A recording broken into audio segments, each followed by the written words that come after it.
Hello guys! Welcome to my channel! So for today's video guys ay pag-uusapan po natin kung meron ba tayong babayaran sa trending editing app ngayon na Photolab.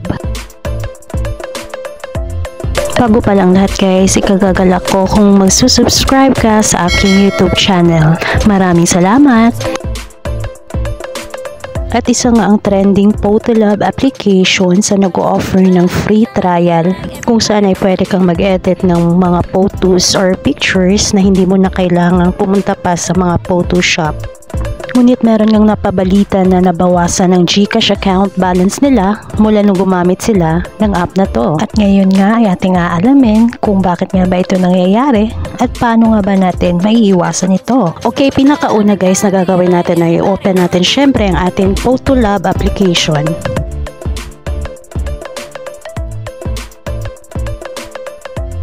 So dito sa part na to guys, merong Photolab VIP. Get access to VIP features. Ito ay merong premium effects, no watermarks, tsaka no ads. Nag-o-offer ang app na to ng most popular pictures na kung saan ay kailangan mo magbayad ng 440 pesos per week. And then, sa isang taon naman, kailangan mo magbayad ng 1,650 pesos. Huwag kayong mag-i-skip guys kasi mamaya tuturuan ko kayo kung papaano nyo magagamit ang application na to ng libre na wala kayong babayaran. Sa baba, meron tayong mababasang terms of use and privacy policy. At karamihan naman sa atin guys ay hindi na nagbabasa. What? I-click natin ang terms of use.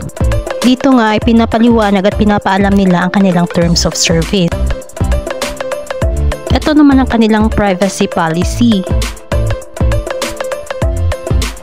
Merong mga nagsasabi guys na automatic daw na nabawasan yung GCash account balance nila mula nung ginagamit nila yung app na to. Ganito kasi yan guys, makagagamit mo yung 3 days free trial kung mag-a-avail ka sa offer nila.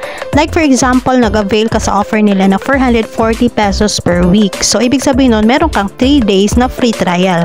So magiging 10 days na yon kasi 7 days yung binayaran mo tapos merong 3 days free trial. Now dito naman tayo guys, pag binuksan po natin ang 3 days free trial, automatically mapupunta tayo sa payment method. Ito yung mga mode of payment nila sa mga babayaran mo. Sa bandang taas, ito yung mababasa natin. Add a payment method to your Google account to start your free trial. Then, you won't be charged if you cancel before October 19, 2003. So kung meron kang 3 days free trial, ibig sabihin nun meron ka ring 3 days para i-cancel yung subscription mo. Automatic ka kasing nakasubscribe sa Photolab application kapag na-link mo itong iyong GCash account. Now balik tayo sa payment method. Dito nila makukuha ang bayad sa pre-purchase mo sa app nila. Pero bago nila automatic na ma-deduct ang kailangan mong bayaran ay kailangan mo munang i-link sa kahit saan man dito. Pwede sa Globe Telecom Billing, pwede sa credit or debit card, pwede sa Shopee Pay, pwede sa GCash, pwede sa Maya, pwede sa PayPal. At ganito nga ginagawa ng iba para ma-link ang kanilang GCash account sa Photolab. At nung na-link nga nila ito ay automatic pala na magde-deduct sa GCash nila ang na-purchase nila sa Photolab. Kaya naman kung ayaw nyo mabawasan ng inyong GCash balance ay huwag ninyong gawin ito. Ang kailangan nyo lang pong gawin ay pindutin ang X sa taas at huwag ang free trial para wala po kayong babayaran. At dito nga sa part na to ay kailangan lamang po natin i-reject ang free trial. Kailangan din natin na maging maingat sa pagpili ng mga pictures. Sa Photolab kasi meron kasing free edit, meron din namang hindi. Ang mga halimbawa ng mga pictures na may bayad ay may nakalagay na Insta Look Pro at Look Lab. Ngayon ay susubukan nating mag-edit gamit ang Look Lab.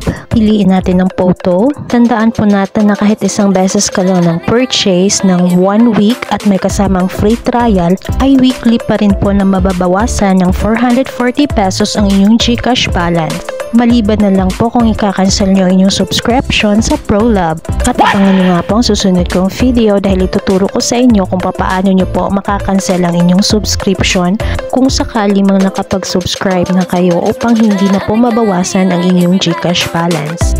At para naman po sa mga hindi nakasubscribe ay iwasan lamang pong gumamit ng mga pictures na may marka katulad na lamang ng Pro, Look Lab, at saka Instaloop para patuloy po nating magamit ang ProLab ng libre. Sana ay nagustuhan mo ang aking video. Maraming salamat sa panunood. Don't forget to subscribe!